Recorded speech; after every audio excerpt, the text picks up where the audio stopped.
They say he was here 50 years ago, looking exactly the same. Skeptics point out that no hard evidence, birth records, death certificates, or verifiable artifacts confirm Saint Germain's immortality. His alleged death in 1784, recorded in church books, suggests he was mortal. The lack of valuable belongings in his estate, only loose change and clothing, implies he wasn't as wealthy as claimed. Could the sightings after 1784 be imposters, capitalizing on his legend?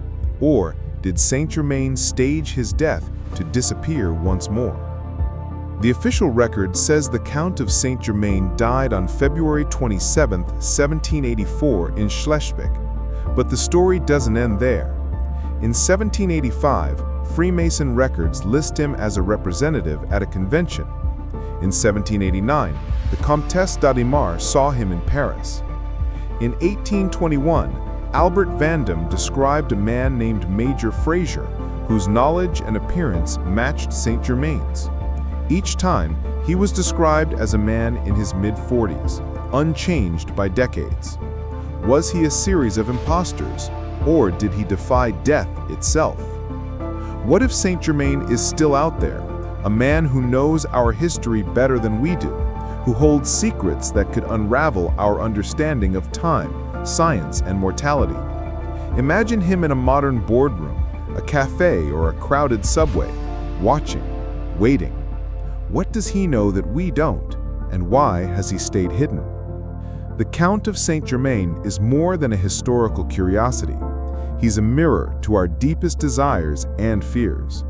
The desire to cheat death, the fear of what immortality might cost. If he was immortal, what was his purpose? To guide humanity, to manipulate it, or to escape it? And if he's still alive, what's his next move? His story isn't over. It's a mystery that lingers, a question that haunts. Could a man truly live forever? And if so, where is he now? Don't miss our next deep dive into history's greatest enigmas. Subscribe, hit the bell, and join us as we unravel the impossible. Another theory is even stranger: time travel. Saint Germain's knowledge of science, technology, and future events, like the French Revolution, was eerily prescient. He spoke of electricity and steam engines decades before their invention. Some speculate he was a man from the future, using advanced technology to move through time. But if so, why stay in the 18th century? Was he on a mission to shape history or to escape his own time? A third theory draws from biblical lore. Cartaphilus, the wandering Jew, was cursed by Jesus to roam the earth until the second coming. Like Saint Germain, he's said to possess deep wisdom and agelessness, reappearing throughout history. Could Saint Germain be this cursed figure, hiding his identity behind aliases? His cryptic references to ancient times and his ability to vanish without a trace fuel this haunting idea. But there's another side to this story, one that challenges everything. Critics argue Saint Germain was a brilliant impostor, weaving tales of immortality to gain favor with the elite. A comedian named Milord Go reportedly performed as Saint Germain in the 1700s, exaggerating his claims for entertainment.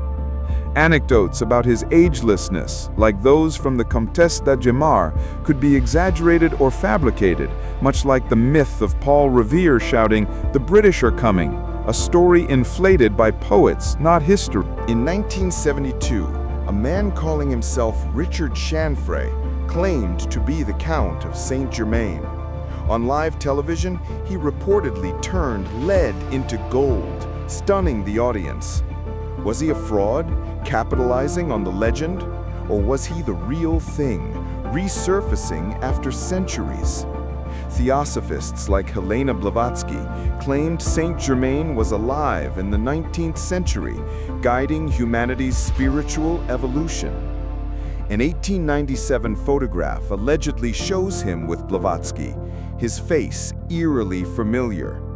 Even today, some believe he walks among us, using new aliases, watching history unfold. So who was the Count of Saint-Germain? A con man who mastered the art of deception? A time traveler with knowledge from the future? Or an immortal who discovered the Philosopher's Stone? Let's explore the possibilities and the chilling implications. The Philosopher's Stone is a legend as old as alchemy itself, a substance that grants eternal life and transforms lead into gold. Saint-Germain's contemporaries believed he'd found it. His wealth was immense, yet he had no bank accounts.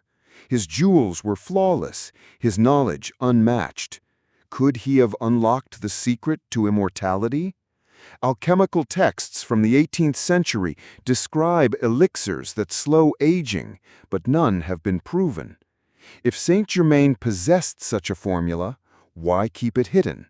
Was he protecting humanity or himself? But he didn't stay gone.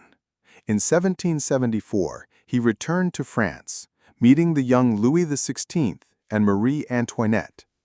In a chilling moment, he warned them of a revolution that would topple their throne, a prophecy that came true 15 years later. How did he know? Was it political savvy or something far stranger? After the Bastille fell, the Comtesse d'Adhémar claimed she saw Saint-Germain again in 1789. He looked no older than his mid-40s, just as he had decades earlier. He spoke of France's future with eerie certainty, as if he'd seen it unfold before. She saw him again in 1793, the day Marie Antoinette was executed, and again in 1815, after Napoleon's defeat. Each time, he was unchanged, ageless, untouchable. In 1820, she wrote, "I saw Saint-Germain again, and he looked no older than ever." How could one man defy time itself? In the 1750s, Saint-Germain became a trusted diplomat for King Louis XV of France, navigating the treacherous politics of the 7 Years' War. He brokered secret peace talks with Britain, bypassing France's own foreign minister. His discretion and intellect won the king's favor, but also enemies. The Duc de Choiseul, a powerful noble, saw Saint-Germain as a threat. Whispers spread that he was a spy, a fraud, or worse, a man who knew too much. By 1760, political tides turned, and Saint-Germain vanished from the French court, leaving behind only rumors and fear. Saint-Germain's talents were staggering. He played the violin like a virtuoso, painted jewels that dazzled royalty, and set up laboratories wherever he went, rumored to be working on the Philosopher's Stone, a mythical substance said to grant eternal life and turn base metals into gold. He claimed to fuse small diamonds into massive gems and make pearls grow to unnatural sizes. But unlike other alchemists, he never performed these feats publicly. Why? Was he hiding the truth or protecting a secret too dangerous to reveal? This wasn't the only time Saint-Germain hinted at his impossible age. He spoke of ancient Rome as if he'd walked its streets, of Dante as if they'd shared wine, of events centuries past with details only an eyewitness could know. Was he a master storyteller, a con man weaving tales to charm the elite, or was he something else, something no one dared believe? No one knew where he came from. Some said he was an Alsatian Jew, others a Spanish Jesuit, or perhaps the son of a Transylvanian prince. He used countless aliases: Marquis de Montferrat, Comte Bellemare, Major Fraser, each one a mask, obscuring his true identity. But one thing was undeniable. His presence was electric. He captivated kings, outwitted diplomats, and left behind a trail of questions that still haunt us today. In the early 1700s, life was brutal and short. If you made it to 35, you were lucky. If you reached 40, you were a rarity. But one man defied the odds in a way that sent shivers through the courts of Europe.